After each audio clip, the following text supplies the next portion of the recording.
Hi friends, welcome back to my channel. ఎలా ఉన్నారు మీరంతా? నేనైతే చాలా బాగున్నాను. ఈ రోజు సరికొత్త వీడియోతో మరలా మీ ముందుకు వచ్చేసాను. ఈ రోజు మా ఇంటి బయట వరండాని నేను నీట్ గా ఎలా శుభ్రం చేస్తున్నాను అనే విషయాన్ని మీతో షేర్ చేస్తున్నానండి. నార్మల్ గా అయితే ఓడవడం, కడగడం, ముగ్గులు పెట్టడం ఇదంతా నార్మలే, కానీ డీప్ క్లీనింగ్ అయితే ఇప్పటి వరకు నేను చేయలేదు.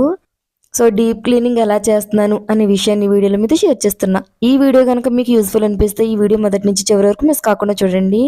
ఆల్రెడీ లోపల గదులన్నీ కూడా నేను శుభ్రం చేసేసాను. ప్రతి గదిని ఎలా శుభ్రం చేశాను ప్రతిదీ కూడా పిన్ టు పిన్ మీతో ప్రీవియస్ వీడియోస్ లో షేర్ చేయడం జరిగింది. ఒకవేళ ఆ వీడియోస్ కనుక మీరు చూడకపోతే ఒకసారి మన ఛానల్లోకి వెళ్ళి వీడియోస్ అన్ని కూడా ఒకసారి చెక్ చేయండి. ప్రతి గదిని కూడా నేను ఎలా శుభ్రం చేస్తాను ఏంటి ఆ విషయాలన్నీ కూడా మీకు కనబడతాయి. సో అలాగే వరండాను కూడా నేను క్లీన్ చేస్తున్నాను. ఫస్ట్ వచ్చేసి మొత్తం దులుపుతున్నానండి. నాకు ఇద్దరు పిల్లలు అని చెప్పాను కదా, ఇద్దరు పిల్లలు ఇంకా లేవలేదు. ఎర్లీ మార్నింగ్ ఈ పని అయితే నేను స్టార్ట్ చేస్తాను. ఎందుకంటే గదుల్లో అయితే ఒకవేళ పిల్లలున్నా లేకపోయినా డోర్స్ క్లోజ్ చేసి ఏదో పని చేయొచ్చు, కానీ వరండాలు అయితే అలా కాదు కదండి. బయట డోర్ తీసానంటే చాలు పిల్లలు బయటకు వచ్చేస్తారు. బయట క్లీన్ చేయడం ఎలాగొన్నా వాళ్ళని చూడడం అనేది బాగా కష్టమైపోద్ది. అందుకని చెప్పేసి పిల్లలు లేవకముందే, పిల్లలు మాక్సిమం 7:30 8 ఆ టైంకి లేస్తారు. వాళ్ళకంటే ముందుగా అంటే ఇవి ఊడ్చి తుడిచి కడగడానికి నాకు ఎంత టైం పడుతుందో అంత టైంకంటే ముందు నేను లేచి ఈ పని అయితే స్టార్ట్ చేశాను. నేను లేచేసరికి ఎర్లీ మార్నింగ్ 3:30 అయిందండి. లేచి కొద్దిగా బద్ధకంగా ఉంటది కదా, ఆ తర్వాత కొద్దిగా అటు ఇటు తిరిగి ఎలా అయితే 4 o'clock కి పని అయితే స్టార్ట్ చేశాను. అంటే వీడియో షూట్ చేసుకుంటూ చేయాలి కదా, అందుకని నాకు కొద్దిగా టైం అయితే పట్టిందండి. నార్మల్ గా అయితే ఒక 1 hour ఈ పని అంతా అయిపోదును. సో అందుకని పిల్లలు లేవకుండానే ఈ పని అయితే నేను స్టార్ట్ చేశాను. ఫస్ట్ మొత్తం వరండా ప్రతిదీ నాకు ఎక్కడైతే అందుతుందో ప్రతిదీ కూడా నేనైతే శుభ్రంగా దులుపుతున్నాను. నా దగ్గర బూజు దులిపే కారు అవైలబుల్ గా లేదండి. ప్రజెంట్ నా దగ్గర ఇచ్చేవాళ్ళు కూడా అందుబాటులో లేరు. ఎందుకంటే ఇది రెంట్ హౌస్, నాకు చుట్టుపక్కల కూడా ఎవరో తెలియదు. ఒకవేళ తెలిసినా అడగడానికి కొద్దిగా మొహమాటం, ఎందుకంటే అంత పరిచయం లేని వాళ్ళని ఏం అడుగుతాము. సో అందుకని వాళ్ళు ఎవరిని అడగకుండా ఇలా పెద్ద చీపురు ఒకటి ఉంటే దాంతో ఇలా కుర్చీ సహాయంతో మొత్తం బూజునంతా నేను దులిపేశాను. నిజంగా చాలా అంటే చాలా డస్ట్ వచ్చిందండి. ఎందుకంటే నేను వచ్చిన తర్వాత నార్మల్గా అంటే చీపురు ఊడవడం, ఊడ్చేటప్పుడు అలా పైన ఉన్న బూజుని దులపడం ఇవి చేశాను, కానీ ఇంత డీప్ క్లీనింగ్ అయితే నేను ఎప్పుడు చేయలేదు. అందుకని నాకు కొద్దిగా కష్టం అనిపించింది. పైగా బయట అంటే ఏమైనా కొద్దిగా దుమ్ము అనేది లేదంటే బూజు ఇవన్నీ కొద్దిగా ఎక్కువ పడతాయి కదా, నేను లోపల చేసినంత ఇదిగా బయట చేయలేకపోయాను. ఏంటంటే పిల్లలు కదా, నాకు మార్నింగ్ లేచిన దగ్గర నుండి పిల్లల్ని చూసుకోవడం, ఇంటి పని చేయడం, వంట పని ఇదే పని సరిపోయేది. బయటకు వచ్చి ఇంత నీట్ గా చేసేంత టైం ఉండేది కాదు. సో ఎలా అయినా ఈ రోజు బయట పని కంప్లీట్ చేయాలని నిద్రపోతే పోయిందని కొంచెం తొందరగా లేచి పని అయితే నేను స్టార్ట్ చేశాను. ఫస్ట్ దులుపుతున్నాను చూడండి. ప్రతిదీ కూడా అంటే ఇప్పుడు ఫుల్ పోర్షన్ లో హాఫ్ మేము ఉంటాము, ఇంకొక హాఫ్ పక్కన ఇంకొక ఆంటీ ఉంటారు. సో అందుకని ఒక హాఫ్ వరకు మాత్రం నేను క్లీన్ చేసేసాను. అటు సైడ్ ఆవిడ క్లీన్ చేసుకుంటారు. ఫస్ట్ నీట్ గా మొత్తం కూడా దులిపేశాను. ఇక్కడ ఇంకొక విషయం ఏంటంటే హౌస్ కట్టి 10 years అవుతుందంటండి. పెయింటింగ్స్ వేసి కూడా 10 years అవుతున్నట్టున్నాయి. ఎందుకంటే ఎక్కడికక్కడ పెచ్చులు ఊడిపోతున్నాయి. ఆ చీపురుతో కనుక ఊడిస్తే ఉన్న పెచ్చులు కూడా ఊడిపోతాయి అని ఇలా కొద్దిగా మెత్తగా ఉండే చీపురు తీసుకుని దాంతో మొత్తం క్లీన్ చేస్తున్నాను. పైగా మాకంటే ముందున్న ఓనర్స్ ఫ్యామిలీ మెంబర్స్ ఒక 20 members ఉంటారంటే వాళ్ళ పిల్లలు, వాళ్ళ మనవలు, వాళ్ళ మనవరాలు వీళ్ళందరూ కలిపి మాక్సిమం ఒక 20 members ఉంటారు. వాళ్ళందరూ ఉన్నారు అంటే ఇల్లు ఇంకెంత ఎలా ఉంటుందో ఒకసారి ఆలోచించండి. సో వాళ్ళు వెళ్ళిపోయారు, ఆ తర్వాత మేము వచ్చాము. మనం ఉంటున్నప్పుడు అది ఏ ఇల్లు అయినా ఇంకా మన ఇల్లు అనుకోవాలి మనం ఉన్న రోజులు. అందుకని కొద్దిగా కష్టమైన ఉన్న రోజులు నీట్ గా చేసుకోవాలి కదండి. అందుకని కొద్దిగా కష్టం అనిపించిన ఓపికతో ఇంకెలా అయితే నేను చేస్తున్నా. ఫస్ట్ స్లిప్పర్స్ అన్ని కూడా ఇలా మెట్ల మీద పెట్టేస్తున్నాను. ఇంకొకటి కడగడానికి అవైలబుల్ గా ఉంటదని మొత్తం చెప్పులన్నీ కూడా మెట్ల మీద పెట్టేసి ఇప్పుడైతే మొత్తం మరలా ఆ చీపురుతో దులుపుతున్నానండి. ప్రజెంట్ అయితే విండోని నేనైతే శుభ్రంగా క్లీన్ చేస్తున్నాను. క్లీన్ చేసిన తర్వాత వచ్చేసి బూజు బాగా ఎక్కువ ఉందండి. సో అందుకని శుభ్రంగా ఇదైతే తుడుస్తున్నాను. కింద నుంచి తుడుచుకుంటూ వెళ్తున్నానండి. మరీ ఎక్కువగా తుడవట్లేదు, జస్ట్ పైన బూజు మాత్రమే తుడుచుకుంటూ వెళ్తాను. ఎందుకంటే మనం పట్టి ఊడిస్తే మరలా ఏ బూజు ఏ దుమ్ము అయితే కింద పడిందో అది మరలా గాలి ద్వారా పైకి వెళ్లి మనం దులిపిన అన్నిటికి అంటుకుపోద్ది. సో అందుకని తుడిచేటప్పుడు కొద్దిగా బూజు మాత్రమే వచ్చే విధంగా మీరు తుడుచుకోండి.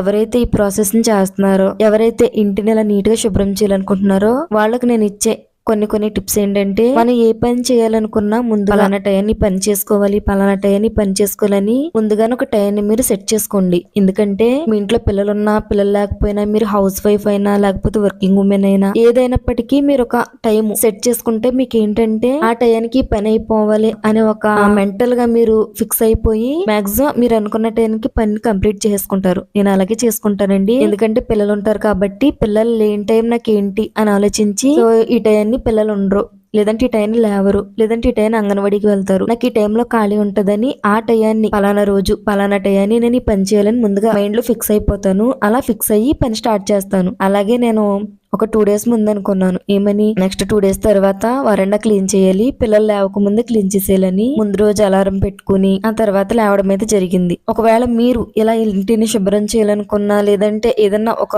ప్లేస్ ని ఏదన్నా శుభ్రం చేయాలనుకున్నా, ఒక టైం సెట్ చేసుకున్నప్పుడు ఆ పని మీకు ఇన్కంప్లీట్ అవ్వకుండా కంప్లీట్ అవుతుంది. అందుకని మీరు ఏదైనా పని స్టార్ట్ చేసే ముందు ఆ పని మాక్సిమం మీరు ఏం చేస్తారంటే ముందుగానే నీ పని చేసుకోవాలి అని ఫిక్స్ అయిపోండి. నేను అలానే ఫిక్స్ అయ్యాను. సో స్టార్ట్ చేసేసాను. తుడిచిన తర్వాత ఇప్పుడు డోర్స్ ప్రతిదీ కూడా నేను శుభ్రంగా తడి క్లాత్ తో శుభ్రంగా నేను మొత్తం తుడుస్తూ కడుగుతున్నాను. ఎందుకంటే మీకు చెప్పాను కదా వాటర్ బయటకు వెళ్లే ఫెసిలిటీ మాకు లేదని. ఇక్కడ నేను ఎంత కడిగిన వాటర్ పక్కింట్లోకి వెళ్ళిపోతాయి. అంటే పక్క వరండాలో ఇంకొక ఆవిడ ఉంటారు కదా, ఈ వాటర్ ఇటు వెళ్ళిపోతాయి. ఒకళ్ళ ఇంట్లో మురికి ఇంకొకరి ఇంటికి వెళ్తుందంటే ఎవరికైనా ఇబ్బంది కదండి. సో అందుకని వాళ్ళు ఫీల్ అవుతారని నేను అసలు వాటర్ అనేది ఎక్కువగా వెళ్లకుండా చాలా అంటే చాలా పొదుపుగా ఇదంతా క్లీన్ చేస్తున్నాను. లేదంటే ఎక్కువ టైం పట్టదండి.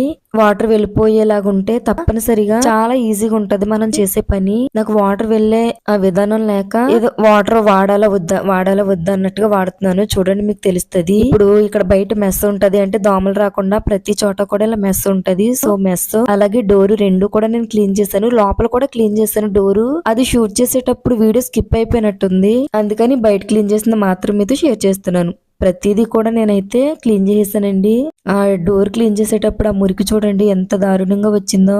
నాకు నిజంగా క్లీన్ చేసేటప్పుడు అనిపించింది ఏంటో అద్దెల్లికి రావడం ఏంటో, అద్దెల్ని శుభ్రం చేయడం ఏంటో అని. కానీ ఎన్నన్నా మనం ఉన్నప్పుడు మనం ఎక్కడున్నా ఇంటిని నీట్ గా చేసుకోవాలి. సో నేను ఆ ప్రాసెస్ ని ఫాలో అవుతాను. ఇంకా అలానే మొత్తం డోర్ ను మొత్తం శుభ్రంగా ఒక స్పాంజ్ ని తీసుకుని వాటర్ లో ముంచి ఈ రకంగా క్లీన్ చేస్తున్నానండి. ఒక ప్రక్క క్లీన్ చేస్తున్నాను కానీ ఇంకొక పక్క టైం అయిపోతుంది. ఎందుకంటే మీకు వీడియోలో చూస్తే తెలుస్తుంది తెల్లారిపోయినట్టు. అంటే 5 లేదంటే 5:30 అవుతుంది అంటే ఆల్మోస్ట్ వెలుతురు వచ్చేస్తది. అలా వచ్చేస్తది ఏమో అని నేనైతే నిజంగా చాలా స్పీడ్ గానే చేస్తున్నాను. ఎందుకంటే పిల్లలు లేస్తారు, పైకి ఇంటి పక్కన వాళ్ళు లేస్తారు, బయట షూట్ చేస్తూ చేస్తున్నాను కదా, ఎందుకులే వాళ్ళందరికి ఇబ్బంది అని అనిపించి చాలా అంటే చాలా స్పీడ్ గా చేశాను. కావాలంటే మీరు చూడండి. మనం ఏం పని చేసినా దానికి ఒక టైం సెట్ చేసుకోవాలని చెప్పాను కదా. ఇంకొక విషయం ఏంటంటే మనం ఏం పని చేసినా 100% పర్ఫెక్ట్ గా ఉండేలా చేయాలండి. వరండా క్లీన్ చేస్తున్నాను కదా, అంతా క్లీన్ చేయడం ఎందుకులే, సగం మీరు వచ్చేసి సగం రేపు చేద్దామని కానీ, లేకపోతే కిందంతా వాష్ చేస్తున్నాను కిందంతా కడుగుతున్నాను కదా కిటికీలు ఎందుకులే అని, ఇలా ఇదెందుకు అని మీరు గనక అనుకుంటే తప్పనిసరిగా ఆ పని మీరు ఎంత చేసినా కంప్లీట్ అయినట్టు ఉండదు, ఏదో లోటుగా ఉంటది. దానికోసం మీరు 100% టైం కేటాయించడం మీకు యూజ్ ఉండదండి. కాబట్టి అంతా శుభ్రం చేసి ఏదో చిన్న వాటికి అయ్యో ఇది శుభ్రం చేయాలా, కొంచెం రేపు చేద్దాంలే అని గనక మీరు బద్ధకంగా ఫీల్ అయ్యారు అంటే మీరు చేసిన పని 100% కంప్లీట్ అవ్వదు. మీరు చేసే పని ఏదైనా 100% కంప్లీట్ అయ్యేలా చేస్తేనే మీరు చేసేదానికి రిజల్ట్ ఉంటది. నేనైతే అదే ఫాలో అవుతాను. మీరు చూడండి ప్రతిదీ కూడా నేను క్లీన్ చేస్తున్నాను. ఈ కిటికీ ఇది, అటు సైడ్ కిటికీ ఏంటంటే లోపల క్లీన్ చేసినప్పుడు బయటకు వచ్చి నేను క్లీన్ చేసేసాను. ఎందుకంటే వంటగది కదండి, మరలా బయట క్లీన్ చేస్తే ఈ వాటర్ అందులోకి వెళ్ళిపోద్దని వంటగది క్లీన్ చేసినప్పుడు నేను క్లీన్ చేశాను. అందుకని ఇంకా క్లీన్ చేయట్లేదు. ఇంకా బయట డోరు మెస్ అలాగే బయట కిటికీ కూడా నేను క్లీన్ చేశాను. ఫైనల్ గా కింద కడుగుతున్నాను చూడండి.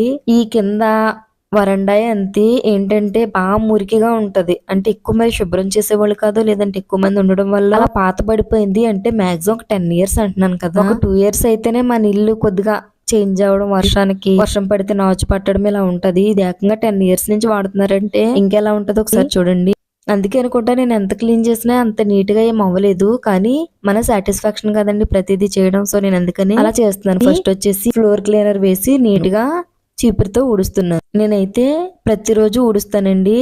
మాక్సిమం 2 days కి ఒకసారి బయట వరానా క్లీన్ చేస్తాను. ఊడవడం మాత్రం ప్రతిరోజు నీట్ గా ఊడ్చుకుని 2 days కి ఒకసారి క్లీన్ చేస్తాను. అలా క్లీన్ చేస్తున్నాను కాబట్టి మాత్రమేనుంది, లేదంటే మరీ చిరాగ్గా ఉండేది. డోర్స్ కిటికీలు ఈ గోడల దగ్గర నుంచి అయితే ఎప్పుడు శుభ్రం చేయలేదు, కానీ కింద అయితే ఎప్పుడు శుభ్రం చేసేదాన్ని. మీరు చూడండి మీకు ఎక్కువ మురికి వస్తున్నట్టు అనిపించదు, ఎందుకంటే ప్రతిరోజు నేను క్లీన్ చేస్తాను కాబట్టి. ఫస్ట్ ఫ్లోర్ క్లీనర్ తో క్లీన్ చేశాను కదా, ఇప్పుడు నార్మల్ వాటర్ తో క్లీన్ చేస్తున్నాను. వాటర్ చాలా పొదుపుగా వాడుతున్నాను, ఎందుకంటే పక్కన ఆంటీ వాళ్ళ ఇంటికి వెళ్ళిపోతుందేమో వాటర్, మరలా ఇబ్బందిగా ఫీల్ అవుతారు. మనం చేసే పని మనకి ఇబ్బందిగా ఉన్నా మన ఇంట్లో వాళ్ళకి ఇబ్బందిగా ఉన్నా పర్లేదు, కానీ ఎదుటి వ్యక్తులకి ఇబ్బందిగా అనిపించు నా పాలసీ అయితే అదే. మన వల్ల వాళ్ళు బాధపడడం అనేది నాకు ఇష్టం ఉండదు. ఆవిడ మనసులో అనుకున్నా అలా ఎందుకు, మనకి ఎంతవరకు అయితే ఉందో అంతవరకు నీట్ గా చేసుకోవాలనేది నా పాలసీ. సో అందుకని ఉన్నంతలో నేను నీట్ గా మొత్తం శుభ్రం చేసేసాను. నెక్స్ట్ వచ్చేసి సింక్ ఒక్కటే ఉందండి. సింక్ ని క్లీన్ చేయాలి. అసలు ఈ సింక్ ని క్లీన్ చేయడానికి చూడండి నా తిప్పలో దేంతోనన్నా క్లీన్ చేద్దామన్నా పాతగానే ఉంది. ఇంకా అందుకని జస్ట్ నార్మల్ గా వాటర్ తో అలా క్లీన్ చేసేసాను. ఫైనల్ గా ఆరిపోతుందండి. ఇంకా ముగ్గు అయితే పెట్టేస్తున్నాను. కొంతమంది ముగ్గు పెట్టుకుంటారు, కొంతమంది పెట్టుకోరు. ఎవరిష్టం వాళ్ళది. కడిగినప్పుడు కదా కొద్దిగా నీట్ గా ఉండాలని చెప్పేసి నేను పెడుతున్నాను. ముగ్గుతో పెడదామంటే చిన్నపిల్లలు కదండి, కరెక్ట్ గా వచ్చి ముగ్గునే తొక్కుతారు. ఇంకా అందుకని చెప్పేసి ఇలా చాక్ పీస్ తో నేనైతే ముగ్గు పెడుతున్నాను. సో ఫైనల్ గా ముగ్గు పెట్టేసి ఇంకెలా కడిగేసరికి ఆల్మోస్ట్ తెల్లారిపోతుందండి. ఇంకా అమ్మయ్య ఏం పర్లేదు, ఎందుకంటే 6 అవ్వలేదు, 5:30 అయినట్టుంది. ఇలా చేసేసి లోపలికి వెళ్ళిపోతే చాలు అనుకుని ఇలా చేసేసి లోపలికైతే నేను వెళ్ళిపోతున్నాను. ఎలా అయితే 1.5 అవర్ లో చాలా స్పీడ్ గానే పని చేసుకున్నానని చెప్పి ఇంకా లోపలికైతే నేను వెళ్ళిపోతున్నాను. ఈ రోజు లేచిన తర్వాత నా పని అయితే ఇలా ఉందండి. ఇప్పుడు ప్రతిదీ కూడా మీకు పిన్ టు పిన్ షేర్ చేస్తున్నాను చూడండి.